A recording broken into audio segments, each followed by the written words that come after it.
कहानी है प्रयागराज के गांव की, जिसका नाम था नैनी। नैनी गांव बेहद खूबसूरत और प्यारा था।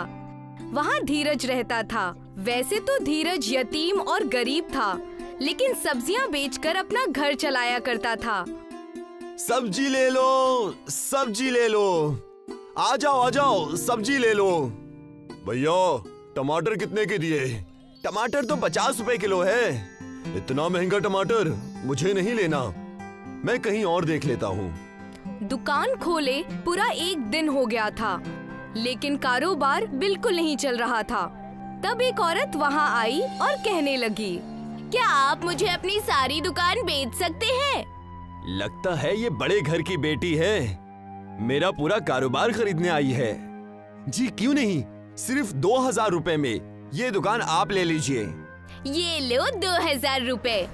वो औरत धीरज को पैसे देकर चली गई। पहले तो धीरज बेहद खुश हुआ, लेकिन उसके बाद उसे पता चला कि वो नकली 2000 के नोट हैं। क्या जमाना आ गया है, कोई भला करना ही नहीं चाहता किसी का। थोड़े से पैसे जो आ रहे थे वो भी उस औरत ने लूट लिए। क्या करूं, कहां जाऊं? धीरज अपने दुकान लूटने से परेशान था ही कि वहाँ पर एक भिखारी आया और धीरज से कहने लगा, कुछ खाने को दे दो, अगर एक केला ही दे दोगे तो क्या हो जाएगा। देखो चाचा, मेरी दुकान पहले ही से लुट गई है, मुझे और परेशान मत करो। सिर्फ 4 दर्जन केला रखा है, अगर मैं तुम्हें ये भी दे दूंगा तो मैं रात को क्या खाऊंगा? मुझे बड़े जोरों की भूख लगी है, तुम कुछ नहीं बस 2 केले ही दे दो। अगर इसे नहीं दिया तो यहाँ रहकर ये मेरा सर खाता रहेगा, इसे मैं केला दे ही देता हूँ। धीरज ने अपने पास रखे कुछ केलों में से उसे 2 केले दे दिए, जिसे खाकर भिखारी वहाँ से चला गया। जोरदार बारिश हो रही थी।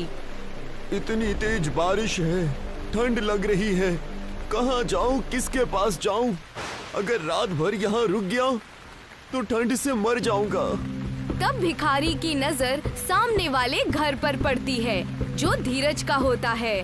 भिखारी हिम्मत बांधकर धीरज के घर पहुंचता है और कहता है, क्या तुम मुझे एक रात के लिए अपने घर में रख लोगे? तुम पागल हो गए हो क्या? तुम्हारी मैंने थोड़ी सी मदद क्या की, तुम तो सर पे चढ़ रहे हो।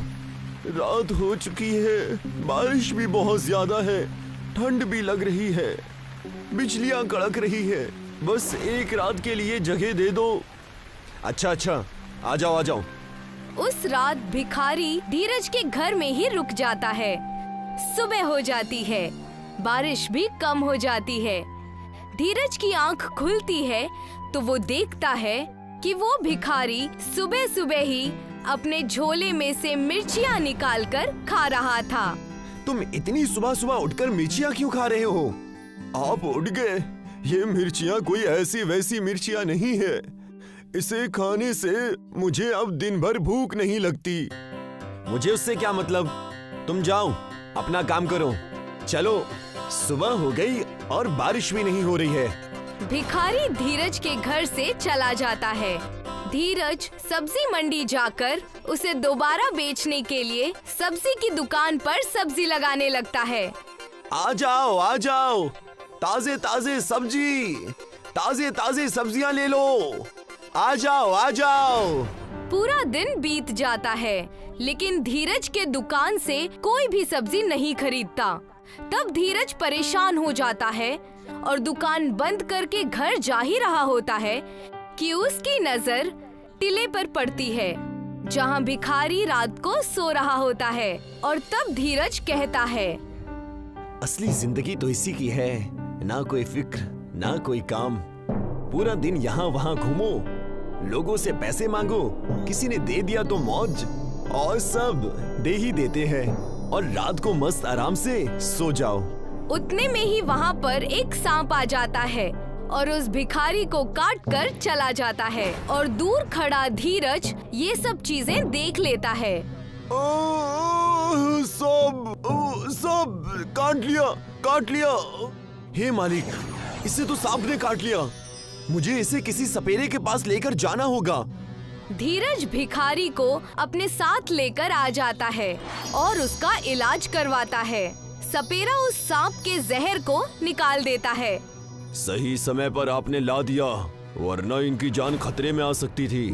ये आपके क्या लगते हैं? ये मेरे दुकान के सामने खड़ा होकर भीख मांगने वाला भिखारी है। पता नहीं कब वहाँ से जाएगा। जब से आया है तब से मेरी जिंदगी बर्बाद करती है। कुछ दिन बीत जाते हैं। भिखारी पहले से ज्यादा ठीक हो जाता है और धीरज से कहता है, तुमने मेरी जान बचाई, इसलिए मैं तुम्हें एक तोहफा दे रहा हूँ। मेरे इतने भी बुरे दिन नहीं आए हैं कि मैं एक भिखारी से तोहफा लूंगा। मैं तुम्हारे फायदे के लिए ही कह रहा हूँ। भिखारी कुछ मिर्चियाँ निकाल कर धीरज को दे देता है और कहता है, ये कोई मामूली मिर्चियाँ नहीं है।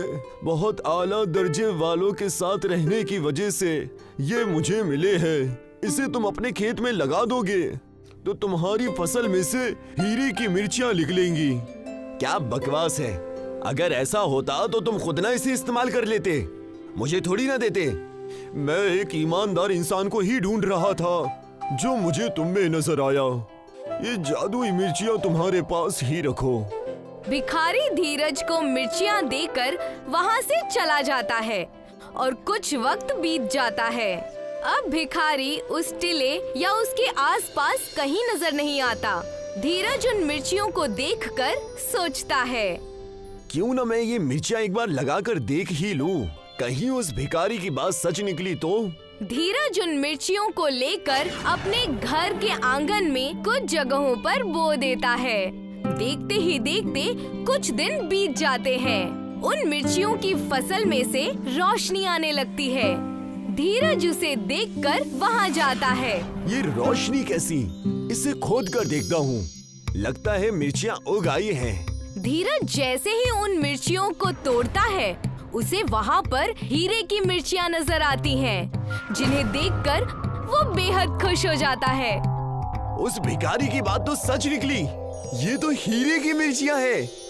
ये सच में हीरे की है। मजा आ गया। हे मालिक, तेरा लाख लाख शुक्र है। धीरज उन हीरे की मिर्चियों की वजह से बहुत बड़ा आदमी बन जाता है। नया घर, कारोबार सब कुछ खड़ा कर लेता है। अब उसके पास नौकर चाकर सभी होते हैं। आज उस भिखारी की मदद से मेरे पास इतना सब कुछ है, लेकिन वो कहाँ है ये मुझे नहीं पता। उस टीले के पास जाकर देखता हूँ, शायद वो मुझे वहाँ मिल जाए। मालिक, आप कहो तो आपके साथ मैं भी चलूं। तुम मेरे साथ आकर क्या करोगे भला? इतनी जिद कर रहे हो तो चलो। धीरज और उसका नौकर उसी टिले के पास जाते हैं और वहाँ जाकर देखते हैं कि भिखारी वहीं सो रहा है। धीरज उसे उठाकर उसे कहता है, आप यहाँ सो रहे हो? मैंने आपको कहाँ कहाँ नहीं ढूंढा। मुझे पता था तुम मेरे पास जरूर आओगे। मैं अनाथ बच्चा था जिसका कोई ठिकाना नहीं था। हर शख्स मेरी नादानी का फायदा उठाया करता था। मैंने बस आपकी जान बचाई, उसके बदले में आपने मेरी जिंदगी ही बदल दी। मैं चाहता हूँ आप मेरे साथ चलकर मेरे घर में रहे। मैं जरूर चलूंगा। मेरा भी इस जिंदगी में कोई नहीं है। मेरा एक बेटा था जो बिल्कुल तुम्हारे जैसा दिखता था, इसीलिए मैं तुमसे ही मदद मांगा करता था। धीरज उस भिखारी को लेकर अपने घर चला आता है। हीरे की मिर्चियों की मदद से धीरज कई सारे नए कारोबार भी खोल लेता है और खुशी खुशी अपनी जिंदगी बिताने लगता है। सुजीत और मधु शहर के एक कारखाने में काम किया करते थे। मधु, कल अम्मा को फोन किया था। अच्छा, कैसी तबीयत है उनकी? कह रही थी कि आजकल उनकी तबीयत ज्यादा खराब रहती है। तो आपने क्या कहा? मैंने कहा कि डॉक्टर को दिखाइए। अच्छा किया, एक मर्तबा डॉक्टर देख लें तो तसल्ली हो जाएगी। वो तो है, लेकिन फिर भी मुझे कुछ ठीक नहीं लग रहा। हाँ, मालूम है आपको उनकी फिक्र हो रही है, लेकिन हम काम छोड़कर जा भी नहीं सकते ना। हाँ, वो बात तो है। खैर, फिलहाल हम अपना काम करते हैं। सुबह से शाम तक दोनों सिलाई मशीन चलाया करते थे और ड्यूटी के बाद वहीं पास की एक झोपड़ी में रहा करते थे। और यही थी उनकी जिंदगी, रोज मेहनत करना और मुफलिसी में गुजारा करना। एक रात सुजीत गहरी नींद में था कि उसे लगा जैसे उसकी अम्मा उसे आवाज दे रही है, सुजीत, बेटा सुजीत, लौट आ। अम्मा की आवाज सुनकर उसकी नींद खुल गई और वो पसीने से भीगा हुआ अम्मा के मुतालिक सोचने लगा। हे राम, मेरी अम्मा ठीक हूँ। मधु की भी नींद खुल गई। क्या बात है, आप इतने परेशान क्यों हैं?